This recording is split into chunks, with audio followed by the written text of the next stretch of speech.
Welcome to A1 TV Telugu news. నేను భువన. Details చూద్దాం.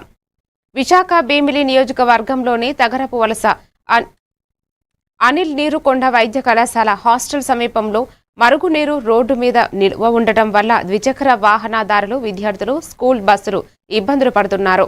వాహనదారులు పలుసార్లు పడిపోయారు. నిలుపు నీటిలో దోమలు చేరటం వల్ల అనారోగ్య సమస్యలు కూడా పెరుగుతున్నాయి. స్థానికులు అభ్యర్థులను చేసిన ప్రభుత్వం స్పందించలేదని ఆవేదన వ్యక్తం చేస్తున్నారు. వారు త్వరితగతిన సమస్య పరిష్కరించాలని కోరుతున్నారు.